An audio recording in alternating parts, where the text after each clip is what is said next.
الحمد للہ وکفا وسلام علی رسولہ الکریم اما بعد فاعوذ باللہ من الشیطان الرجیم بسم اللہ الرحمن الرحیم۔ معزز سامعات، اس اسلامی چینل میں آپ سب کو خوش آمدید۔ السلام علیکم ورحمۃ اللہ وبرکاتہ۔ آج میں آپ کی خدمت میں چند باتیں پیش کروں گی جس سے آپ کو اندازہ ہوگا کہ اللہ کو راضی کیسے کریں۔ میرا آج کا یہ بیان خصوصاً میری ان بہنوں کے لیے ہے جو سوچتی ہیں کہ ہم تو اتنی زیادہ عبادت نہیں کر سکتی، ہم تو سارا دن گھر کا کام کاج کرتی ہیں، تو ہم کیسے اجر و ثواب زیادہ سے زیادہ کما سکتے ہیں۔ تو میری بہنوں، کہنے کو تو بہت کچھ ہے پر وقت محدود ہوتا ہے، اس لیے ہمارا آج کا جو موضوع ہے تو میں اس کی طرف آتی ہوں۔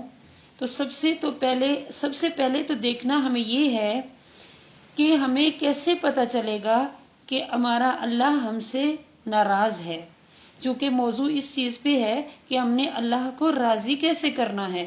تو اس سے پہلے میں آپ کو یہ بتاتی ہوں کہ ہمیں یہ معلوم کیسے ہوگا کہ ہمارا اللہ ہم سے ناراض ہے۔ تو یاد رکھو کہ جب اللہ تعالیٰ کی ناراضگی آتی ہے تو اللہ سجدے کی توفیق چھین لیتا ہے۔ جب صبح کی نماز رہ جائے تو یہ نہ سمجھو کہ آنکھ نہیں کھلی، بلکہ یہ سوچو کہ کون سا ایسا کام ہو گیا، کون سا ایسا گناہ ہو گیا کہ اللہ نے اپنے آگے کھڑا ہونے کی توفیق بھی نہیں دی۔ تو اب مسئلہ یہ رہا کہ اللہ کو راضی کیسے کرنا ہے۔ عموماً عورتوں کی یہ سوچ ہوتی ہے کہ ہم تو گھر کے کاموں میں اور بچوں میں مصروف رہتی ہیں، ہم ہر وقت جائے نماز پہ تو بیٹھ نہیں سکتی۔ تو اے اللہ کی نیک بندیوں، آپ لوگوں کے لیے اللہ نے خوشخبریاں بھی تو بہت سی دی ہیں، ان سے آپ ناآشنا ہو۔ آپ جب سنو سمجھو تو آپ کو پتہ چلے گا کہ آپ لوگوں کے لیے اللہ تعالیٰ نے کتنی آسانیاں رکھی، کتنا اجر و ثواب رکھا ہے، لیکن آپ لوگ اس سے آگاہ نہیں ہو۔ مثال کے طور پہ ایک حاملہ عورت اگر 2 رکعت نماز نفل ادا کرتی ہے تو عام عورت کے مقابلے میں اسے 80 رکعت نماز نفل پڑھنے کے برابر ثواب ملے گا۔ سبحان اللہ! دیکھو کہ ایک طرف 2 رکعت نماز نفل ہے اور دوسری طرف 80 رکعت نماز نفل پڑھنے کے برابر ثواب مل رہا ہے۔ اسی طرح اگر گھر میں جھاڑو لگاتے ہوئے سبحان اللہ پڑھتی رہو تو خانہ کعبہ کے اندر جھاڑو لگانے کے برابر ثواب ملے گا۔ سبحان اللہ! یہ بھی عورتوں کے لیے ایک بہت بڑی خوشخبری ہے۔ اسی طرح جب بچہ روتا ہے اور جب ماں تنگ ہوئے بغیر اس کو دودھ پلاتی ہے تب بھی اجر لکھا جاتا ہے۔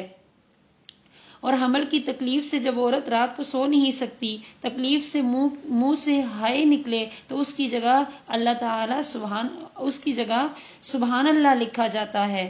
دیکھو اللہ تو بہانے ڈھونڈ رہا ہے کہ میں اپنی ان بندیوں کو گناہوں سے پاک کر کے آگ سے بچا لوں، پر ہم ہی ہیں کہ بھاگ کے آگ کی طرف جا رہے ہیں۔ تو اللہ تو راضی ہونے کے لیے تیار بیٹھا ہے، ہم نے اللہ کو راضی کرنا ہے۔ عملی زندگی میں چھوٹی چھوٹی چیزوں کو مد نظر رکھ کے اللہ کو راضی کر کے اللہ کو راضی کرنے کے ساتھ ساتھ ہم عورتوں پر ایک اور بھی بہت بڑی ذمہ داری عائد ہوتی ہے۔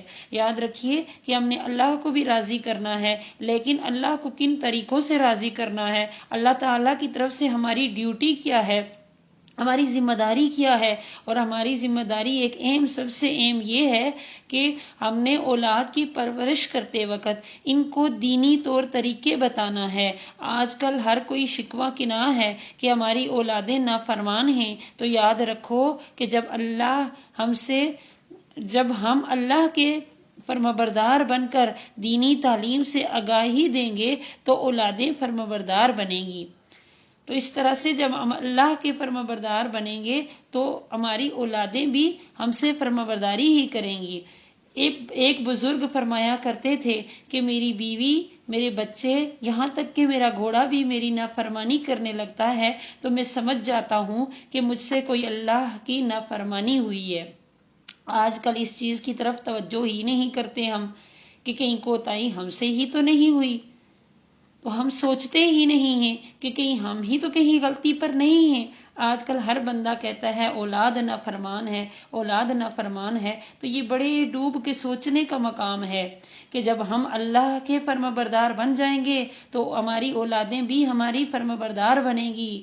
اپنے من میں ڈوب کے پا جا سراغ زندگی، اپنے من میں ڈوبو، اپنے من میں ڈوبو کہ آج کہیں ایسا تو نہیں ہے کہ ہم بچوں کو تعلیم تو دیتے ہیں، ہم دنیاوی ڈگری تو دے دیتے ہیں پر دینی تربیت نہیں دیتے۔ بچوں کو تعلیم کے ساتھ ساتھ تربیت دیں، بچوں کو دین سے آگاہی دیں، بار بار بتائیں کہ جھوٹ نہیں بولتے، غیبت نہیں کرتے۔ یاد رکھیے اصل تربیت یہی ہے کہ بچوں کو اس چیز کی آگاہی دیں کہ غیبت نہیں کرتے، جھوٹ نہیں بولتے، عملی طور پہ ان کو کر کے دکھائیں، عملی نمونہ بنیں، ان کے سامنے جو کام کریں گے وہ اثر زیادہ لیں گے۔ یہ بھی یاد رکھیے کہ زبان سے کہنے سے بچے اثر اتنا نہیں لیتے جتنا کہ عملی طور پر کر کے دکھانے سے اثر لیتے ہیں۔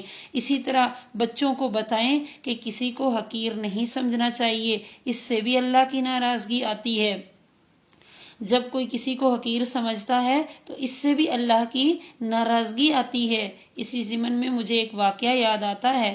ایک دفعہ 3 طالب علم سیر و تفریح کے لیے نکلے، وہ جا کے کشتی میں بیٹھے تو ان کو مذاق سوجا۔ وہ کہنے لگے، کشتی جو چلانے والا تھا اس سے کہنے لگے، بابا جی آپ نے جغرافیائی پڑھی ہے؟ تو اس نے، بابا جی نے کہا، بیٹا مجھے کیا پتا جغرافیائی کیا ہوتی ہے، میں تو بس یہ کام کرتا ہوں اور شام کو گھر چلا جاتا ہوں۔ دوسرے نے کہا، بابا جی آپ نے فزکس پڑھی ہے؟ تو انہوں نے کہا وہ کیا بلا ہوتی ہے بیٹا مجھے تو نہیں پتا۔ تو وہ تینوں ہنسے اور انہوں نے کہا، بابا جی آپ کی عمر کتنی ہے؟ تو بابا جی نے بتایا کہ میری عمر 50 سال ہے۔ تو وہ ہنسنے لگے اور مذاق کرنے لگے کہ بابا جی نے تو اپنی آدھی عمر ڈبوئی، اپنی آدھی عمر کھو دی، بابا جی آپ نے تو اپنی آدھی عمر جو ہے وہ کھو دی ہے۔ تھوڑی آگے کشتی جانے لگی، تھوڑی سی آگے گئی تو طوفان آنے لگا، پانی بہت تیزی سے آنے لگا۔ تو بابا جی نے پوچھا کہ بچوں آپ لوگوں نے تیرنا بھی سیکھا ہے کہ تیرنے کا فن نہیں آتا؟ تو ان سب نے گھبرا کر کہا، ہم نے تو تیرنا نہیں سیکھا، ہمیں تو تیرنا نہیں آتا۔ تو بابا جی نے کہا، تو آج پھر کلمہ پڑھ لو، میں نے تو 50 سال میں آدھی عمر ڈبوئی تھی اور آپ لوگوں نے تو اب 5 منٹوں میں ساری ڈبو دی۔ تو اب دیکھو کہ یہ ہے، کسی کو حقیر مت جانیے، کیونکہ ہر بندے میں کوئی نہ کوئی خامی ہے تو کوئی نہ کوئی صفت بھی ہوتی ہے۔ تو نتیجہ صاف ظاہر ہے کہ کبھی بھی اپنے آپ کو کامل اور دوسروں کو حقیر نہ سمجھو۔ آپ کے پاس چاہے دولت ہے، چاہے شہرت ہے، چاہے علم ہے، اسے صرف اللہ کی عطا سمجھ کر عاجزی اختیار کرو تو اللہ خوش ہوگا اور اللہ اور زیادہ عطا کرے گا، ورنہ دوسروں کو حقیر جانو گے تو نعمت چھن جاتی ہے۔ تو میری بہنوں، میرا آج کا بیان خصوصاً عورتوں کے لیے ہے۔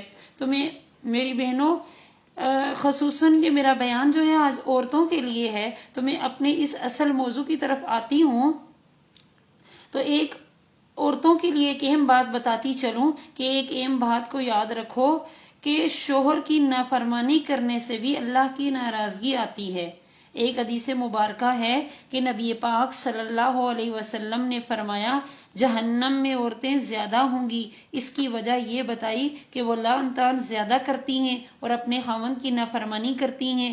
ایک شوہر اگر بیوی پر ساری زندگی احسان کرتا رہے اور چھوٹی سی کوتاہی ہو جائے تو بیوی کہتی ہے کہ میں نے تو ساری زندگی اس میں خیر دیکھی ہی نہیں ہے۔ تو میری بہنوں، اگر اللہ کو راضی کرنا ہے تو اللہ کو راضی کرنے کے لیے مخلوق میں سب سے پہلے اپنے شوہر کو راضی کرو، فرمانبردار بنو، خدمت کرو، تو اس سے بھی اللہ راضی ہوتا ہے۔ تو یہ تھی چند باتیں جو میں نے آپ کو بتا دی کہ ان طریقوں سے ہمارا اللہ ہم سے راضی ہو سکتا ہے۔ ہماری یہ جو بہنیں سوچتی ہیں کہ ہم تو سارا دن جائے نماز پہ نہیں بیٹھ سکتی، تو ہم اللہ کو راضی کیسے کریں؟ تو یہ وہ چیزیں میں نے آپ لوگوں کو بتا دی کہ جو زندگی میں رہ کے، جو دنیا میں رہ کے دنیاوی ذمہ داریوں کو نبھا کر آپ لوگ اللہ کو راضی کر سکتے ہو۔ آخر میں میری یہی دعا ہے کہ اللہ تعالی ہم سب کو اپنی رضا والے کام کرنے کی توفیق عطا فرمائے۔ وما علینا الا البلاغ المبین۔